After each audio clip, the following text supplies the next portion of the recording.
Olá e bem-vindos ao Innovation. Eu sou sua apresentadora, Lynn Plackmeyer, e obrigada por se juntar a nós. Primeiro, nossos destaques.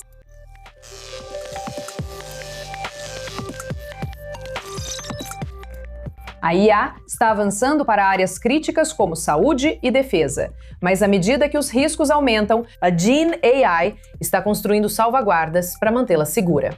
Nossa repórter Natasha Kertzig visitou essa empresa inovadora. A Torre Eiffel desabando, uma cratera engolindo a grande pirâmide de Gizé. Durante anos, confiamos no Google Earth para nos mostrar o mundo como ele realmente é, mas essa era pode estar terminando. Confira a reportagem. E projetado para entrar em zonas de desastre perigosas demais para humanos, esse enorme robô Centauro foi criado para ajudar as equipes de emergência. Mas um botão de desligamento embutido e um acessório de motosserra fizeram com que fosse impossível ignorá-lo.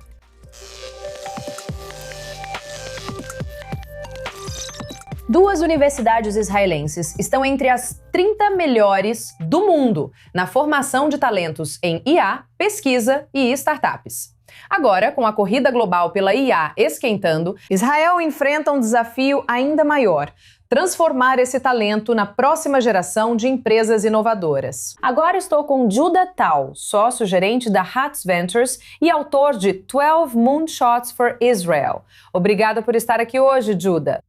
Obrigado por me receber. Certo, então vamos começar, porque você argumentou que o governo não esteve envolvido na criação do cenário de tecnologia de IA aqui em Israel. Então, se o governo não esteve envolvido ou não foi um grande participante, quem foi?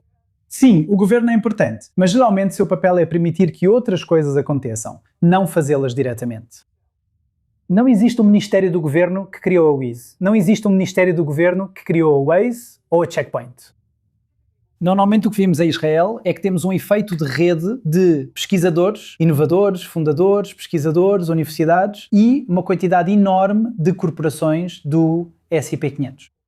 Todos ficam a cerca de 1 milha dos meus escritórios em Tel Aviv. E o facto de termos esse ecossistema denso simplesmente permitiu que as startups prosperassem em cibersegurança e mais recentemente também em IA. E onde entra o Exército? O Exército é um componente fundamental, mas é um componente fundamental em duas esferas. A primeira é que ele permite que jovens, desde muito cedo, desenvolvam certas habilidades que você não consegue adquirir numa universidade. Então, em um dos meus períodos como reservista, desde 7 de outubro, lembro de encontrar um grupo de pesquisadores que criou uma nova forma de pacotes de dados viajarem debaixo da terra de modo robusto e confiável. Era um grupo de pesquisadores muito jovens que realizou isso sob enorme pressão de tempo, falta de recurso e quando precisaram criar invenções para isso dar certo. Qual universidade deixaria você fazer isso? A segunda coisa que o Exército permite é que milhares de pessoas vejam algumas das tecnologias mais avançadas em tempo real, em produção. E isso desde muito jovens. E depois permite que eles saiam e criem o que acharem melhor para a humanidade. Mas tudo isso é a experiência real da qual você está falando. Acabamos de ouvir que duas universidades israelenses estão entre as 30 melhores de IA do mundo. Você acredita que universidades serão desnecessárias no futuro? Tenho um irmão que acabou de se formar e no fim de semana concluímos o serviço militar e falamos sobre o valor da universidade. Acredito que isso depende de como as universidades decidem agir. Por exemplo, aqui em Israel, escrevi bastante sobre isso. Acho que as universidades poderiam estar indo muito além. Eu sei que esses fatos são impressionantes para um país pequeno ter duas entre as 30 melhores. Mas quando pensamos em quantas inovações universitárias realmente chegaram e alcançaram as empresas, curaram doenças com inovações vindas de Israel nas últimas 2 ou 3 décadas, é muito pouco. E com o que temos em mãos hoje, entre as 10 universidades em Israel, poderíamos estar fazendo muito mais. Então, quanto mais as universidades se permitem abrir para se adaptar a essa nova era, permitindo que a propriedade intelectual saia de seus muros e vá para a comunidade em geral, melhor. Eu acho que os estudantes do futuro vão querer ir para os campos universitários para começar. É a combinação de fatores que faz deste lugar a nação das startups e o torna extraordinário. Judah Tal, sócia-gerente da Hertz Ventures e autora de 12 Moonshots for Israel. Obrigada pelo seu tempo hoje. Obrigado. Agora, quem está monitorando a IA que toma decisões sobre a sua saúde, seu dinheiro, sua segurança? Poucos fazem isso atualmente, mas uma empresa de Tel Aviv afirma ter criado limites de segurança. As maiores organizações do mundo ainda não têm isso. A apresentadora e repórter Natasha Kirsuk mostra tudo por dentro.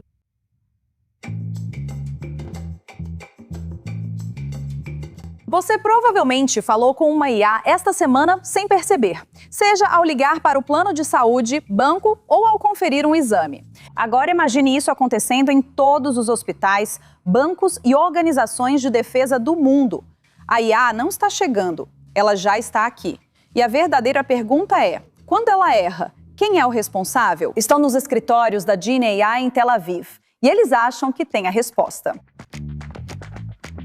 Usar o ChatGPT para redigir um e-mail é uma coisa, mas organizações já utilizam IA para decisões médicas, financeiras e operacionais, onde erros têm consequências reais. Esse é o problema que a Gene AI tenta resolver. Muitas organizações precisam de algo diferente. A GEM fornece a base para a IA de missão crítica. IA de missão crítica é aquela em que acertar ou errar uma decisão pode ter um impacto prejudicial. A Gene não cria IA, mas desenvolve proteções para torná-la precisa, responsável e segura em decisões críticas. Daqui a 12 meses, vamos ter milhares de soluções e agentes de IA em funcionamento. 10 mil, 20 mil, talvez 50 mil funcionários usando IA diariamente. Eles têm ilhas de IA funcionando de forma descontrolada. Quanto isso custa? Quem é responsável se algo der errado? Se você não tiver uma base de IA de nível empresarial em grande escala, essas pequenas ferramentas quebram. E isso já está acontecendo dentro de organizações que a maioria das pessoas presumiria que tem tudo sob controle. Funcionários usando ferramentas de IA, às vezes dezenas de diferentes, sem nenhuma supervisão. Dados sensíveis, prontuários de pacientes, informações financeiras, tudo sendo inserido em sistemas que ninguém na liderança autorizou ou sequer sabe que existem. A maioria das pessoas não faz ideia de quão expostas estão, tanto pessoal quanto profissionalmente. As empresas entendem os riscos, mas o ritmo da adoção tecnológica supera a capacidade delas de impor limites. E não são só as empresas de tecnologia. É o seu serviço de saúde, o seu banco e as organizações em que você confia suas informações mais sensíveis. Então, como isso realmente funciona na prática? Por exemplo, o seguro de saúde Maccabi, de Israel. Com 2,6 milhões de membros, eles recebem milhares de solicitações diárias. Antes da chegada da Gene AI, muitos casos eram analisados manualmente. Nós processamos automaticamente vários prontuários médicos, documentos, autorizações, transcrições de ligações telefônicas. Na verdade, criamos um caso resumido ou um resumo médico. Nós analisamos corretamente e fornecemos as próximas melhores recomendações. O resultado é apresentado ao médico em um aplicativo muito amigável. Imagine reduzir o tempo médio de atendimento de 30 minutos para 3 minutos. A IA acelera o processo, mas uma pessoa ainda toma a decisão final. E esse é o modelo em saúde, finanças e defesa. Você atende clientes de defesa e inteligência, alguns que nem podemos citar aqui. Qual é o papel da Gene nesse setor? Imagine um evento de emergência acontecendo. Milhares de sensores enviando seus dados. Transmissões de vídeo, relatos de pessoas, ligações telefônicas, mapas, documentos, imagens. Gene conecta os pontos. Ele analisa enormes quantidades de dados e informações. Ele é capaz de identificar padrões emergentes muito antes das pessoas perceberem. Na defesa, o desafio não é apenas a precisão, é a segurança. Cada consulta de IA enviada para fora de uma organização é um dado que está saindo da organização. No trabalho militar e de inteligência, isso é um risco sério. E é por isso que os sistemas mais sensíveis da Gene rodam totalmente dentro da própria rede do cliente. Sem internet, sem servidores externos, nada é permitido sair da organização. Quantos funcionários a Gene tem hoje? Sim, em Israel temos 130 pessoas e globalmente temos mais 20 em Singapura, em Londres e em Nova York. A outra equipe do outro lado lidando com a defesa, vinda do Mossad israelense, das Forças de Defesa de Israel. Em menos de 2 anos, Gen arrecadou 25 milhões de dólares. Assinou contratos no valor de dezenas de milhões e expandiu além de Israel. Sua tecnologia já está sendo usada por algumas das maiores organizações críticas do país. E agora está levando esse modelo para o mundo todo. Acreditamos que a IA de missão crítica vai se tornar uma categoria própria, assim como a cibersegurança. Imagine uma IA funcionando de forma autônoma por dias. Elas precisam ter essas proteções e essa infraestrutura para torná-la segura, protegida e confiável. É empolgante ver até onde essa empresa chegará. Agora, cerca de 90% dos idosos nos Estados Unidos querem envelhecer no conforto de suas próprias casas. Esta próxima empresa está ajudando a tornar isso possível usando inteligência artificial para apoiar a vida independente das pessoas, ao mesmo tempo em que ameniza a crescente escassez de cuidadores. Você pode pensar que isso significa câmeras monitorando cada movimento, levantando grandes preocupações com a privacidade. Mas a Sensai AI encontrou outra maneira de fazer isso, ou seja, através do som. Agora estou com Adi Marinovski, diretora de produto, e Dekel Ebelis, diretor de ciência de dados da Sensai AI. Obrigada aos dois por estarem aqui hoje. Vamos começar com o nosso Elevator Pitch hoje. Vou passar a palavra para você, Adi, como diretora de produto. Então, quando estiver pronta, 60 segundos do que se trata a Sensai AI. O objetivo da Sensai é ajudar idosos a envelhecerem com dignidade em casa pelo maior tempo possível. O problema é que o cuidado domiciliar hoje é completamente reativo. As famílias estão preocupadas, as cuidadoras estão sobrecarregadas e as agências estão agindo no escuro. Ninguém realmente entende ou sabe o que acontece entre as visitas e até durante elas. Com uma IA baseada em áudio, a Sense identifica sons e palavras relacionadas ao cuidado e à saúde, que podem sugerir algo que precisa de atenção. Quando ocorre alguma mudança, como risco de queda, início de declínio cognitivo ou sinais de infecção urinária, nós identificamos isso antes que se torne uma crise. E tudo isso sem exigir nada da pessoa idosa. Nada para vestir, nada para apertar, nada com o que interagir. Sense não para por aí. Analisamos as agências de forma holística, pois a melhor forma de oferecer aos idosos o cuidado que merecem é ajudar quem gerencia esse cuidado a focar no essencial. Isso representa inteligência para a equipe de cuidados e menos atritos nos fluxos operacionais e de crescimento que mantém a agência ativa. Bem, Decol, minha pergunta é: como você faz isso? O suspiro de um idoso, por exemplo, pode ter um significado totalmente diferente do de outro. Então você acompanha os dados de cada idoso ou reúne informações de um grande banco de dados?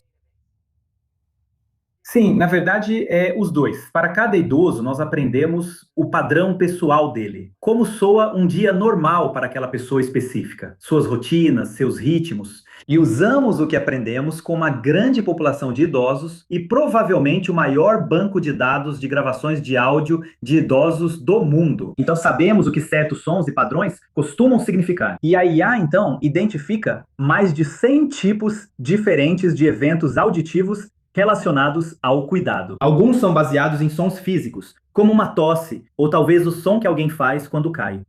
Outros são informações conversacionais sobre o cuidado, como uma interação com o cuidador, um pedido de ajuda, ou até mesmo uma menção explícita de dores ou qualquer outro sintoma. Tudo isso constrói uma linha do tempo do envelhecimento do idoso. Processamos isso comparando com o próprio padrão deles e com tudo o que aprendemos com milhares de outras pessoas. E essa combinação é basicamente o que transforma o som bruto em insights reais. Então, o que realmente acontece quando um som indica que há algo errado? O que acontece depois? Sim, isso pode significar muitas coisas. Em caso de emergência, como queda ou pedido de ajuda, avisamos a agência imediatamente para garantir resposta rápida. Mas isso também pode ser algo bem mais sutil. Quando o plano de cuidados não atende mais ao idoso ou surgem sinais iniciais de declínio, informamos a agência para análise de um profissional. O ponto é que nós identificamos tanto a crise quanto a mudança repentina.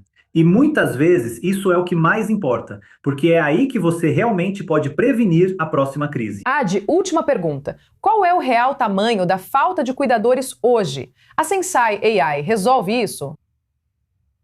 Certo. Sim, o problema é enorme. De acordo com nossa pesquisa mais recente, o setor de cuidados domiciliares possui mais vagas abertas que qualquer outra ocupação nos Estados Unidos. Em qualquer momento, mais de 60% das agências não têm cuidadores suficientes para atender a demanda. Então, se Sense é a solução, vou colocar de outra forma. Não há como simplesmente contratar mais pessoas para resolver essa escassez. O que a Sense faz é aproveitar ao máximo cada hora de cuidado e estender um cuidado realmente relevante, além do tempo em que as cuidadoras estão fisicamente presentes. Não estamos substituindo a cuidadora humana. Esse toque humano é insubstituível, não é mesmo? Mas com a Sense, os idosos ficam em casa por mais tempo. Crises são prevenidas em vez de gerenciadas. E o tempo do cuidador se torna muito mais proveitoso. Porque vamos pensar em uma situação. Existe toda uma diferença entre um cuidador que chega sem saber nada sobre o novo cliente. Ele não entende porque a Peg, por exemplo, está de mau humor hoje. E uma cuidadora que chega já sabendo que a Peg teve uma noite difícil, que ela mal dormiu. E a melhor atitude será simplesmente sugerir para ela uma soneca à tarde antes de qualquer outra coisa. Bem, parece incrível sistema. E vejo o Deco balançando a cabeça vigorosamente. Então você tem muita confiança nesse sistema, assim como eu. Adi Marinovski e Deco Abeles, muito obrigada por estarem comigo hoje. Muito obrigada. Agora, e se as ambulâncias soubessem para onde ir antes mesmo da chamada de emergência chegar? A United Hatzalah está lançando 20 novas ambulâncias de última geração, junto com um sistema alimentado por IA que pode prever onde é mais provável que aconteça o próximo acidente, ajudando os voluntários a chegar mais rápido e bem preparados. Vamos conferir. Vamos dar uma olhada rápida na ambulância e ver o que há de especial nela. A maior organização voluntária de resposta a emergências de Israel, United Hatzalah, adicionou 20 ambulâncias de última geração à sua frota, totalmente equipadas e prontas para salvar vidas. Aqui, o teto é alto e há equipamentos de ponta nesses armários por toda a ambulância. Monitores, tecnologia, medicamentos, suprimentos, cilindros de oxigênio, colares cervicais. Em Israel, sempre precisamos estar preparados para ataques terroristas ou de mísseis. Temos equipamentos de proteção e capacetes à prova de balas. E os coletes à prova de balas servem para proteger nossos voluntários durante o trabalho de salvar vidas. Com cerca de 90% de precisão, o novo sistema alimentado por IA é quase como uma bola de cristal, ajudando os socorristas a prever onde a próxima emergência provavelmente vai acontecer. Todos eles estão conectados a um centro de comando que temos em Jerusalém, que roda algoritmos de IA para prever onde será a próxima chamada. Assim, não apenas esperamos a chamada e contamos com um voluntário próximo para responder, mas uma dessas ambulâncias ficará em um ponto crítico, onde sabemos que algo ocorrerá nos próximos 10 minutos. Assim, não precisam percorrer 10 quarteirões, nem passar por 10 sinais vermelhos. Eles aguardam no local e a chamada ocorre a 1 minuto e meio, a 3 minutos de onde eles estão. Isso não só ajuda a salvar vidas, ajuda os voluntários a chegarem mais bem preparados. O sistema considera tudo, das mudanças nas condições do tempo ao trânsito em tempo real, além de analisar tendências demográficas. Em bairros com população mais jovem, ele prevê mais emergências relacionadas a traumas. Em comunidades com população mais idosa, é mais comum prever chamadas sobre derrames, ataques cardíacos e outras emergências médicas. Agora eles podem, no aplicativo, obter uma indicação de onde a próxima chamada vai acontecer em 10 minutos, 20 minutos e 30 minutos. E assim, eles podem se deslocar e se posicionar com antecedência onde a próxima chamada vai acontecer. Então, realmente é isso e salva vidas. É mágico. Tecnologia salvando vidas, ok? Mudando de assunto porque ficou disponível por apenas 48 horas o novo lançamento do Google Earth, que permitia aos usuários criar imagens falsas em cima das imagens de satélite. Claro, a internet enlouqueceu com esse gerador de imagens de IA chamado Nano Banana 2. Eu não estou inventando esse nome. Criando imagens como a Torre Eiffel desabada, um buraco engolindo a grande pirâmide de Gizé, mas também imagens mais perigosas, como tanques russos na capital da Ucrânia. Para falar sobre isso, estou no estúdio com a correspondente Joe Brown. Oi, Joe, obrigada por estar aqui hoje. Olá, Lina. O que, afinal de contas, o Google estava pensando? Porque nós sabíamos.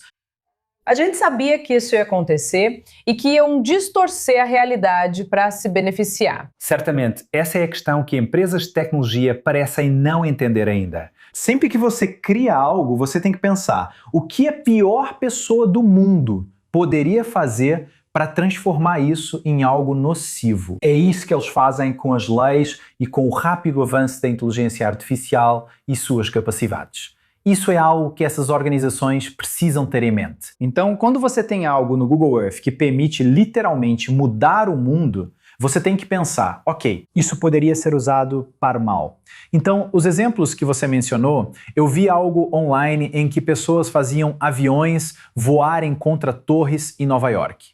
Isso é o que as pessoas vão fazer online. Então, outro problema com isso é o fato de que os sistemas de detecção de IA, incluindo os que o Google tem, assim como a OpenAI e a Anthropic, eles não conseguiram identificar o fato de que essas imagens eram feitas por IA, o que é uma prova de como a criação de imagens do nanobanana é realmente boa. Mas o facto é que o Google precisa ser capaz de submeter isso a testes muito rigorosos antes de lançar. É isso que querem dizer ao afirmar que essas empresas de IA agem de forma irresponsável. Elas querem ser as primeiras a testar a novidade e a afirmar algo assim. Olha, nós temos algo objetivamente incrível, Google Earth. Nós vamos adicionar inteligência artificial para torná-lo ainda melhor. E isso é algo que eles deveriam ter pensado antes. E é por isso que em apenas algumas horas ficou muito claro o que é que ia acontecer. Então eles pausaram isso. Eles não removeram completamente, eles precisam fazer muito mais testes, mas isso prova que isso era muito prático, prematuro em sua colocação. Não, ainda mais quando você diz que a IA, que eles nem notaram ser falsa, eram como dinossauros andando na floresta. Vi um sumidouro na Islândia em algum lugar. E quanto a Bibi Nananana Banana 3? Preciso falar certo. Nana, banana. Banana. Bem, o problema não é com o nanobanana. Isso é o gerador de imagens de IA do Google. Existem muitas dessas coisas, como o Grok, que claro já teve seus problemas, OpenAI, todas as principais têm essas criações de imagens e elas vão continuar avançando. Vai haver um Nanobanana 3. Se isso vai ser implementado no Google Earth é outra questão. E isso é algo que eles vão ter que decidir quando conseguirem lançar isso corretamente no futuro. Vamos ver como isso se desenrola e te chamaremos de volta para comentar. Joe Brown, correspondente da I24 News, obrigado pelo tempo. Sai da frente, Exterminador do Futuro, porque tem um novo xerife na cidade. Um robô de resgate de quase 2 metros de altura, com uma motosserra, claro, está chamando a atenção não só pela aparência, mas também pelo que ele pode fazer quando tudo dá errado.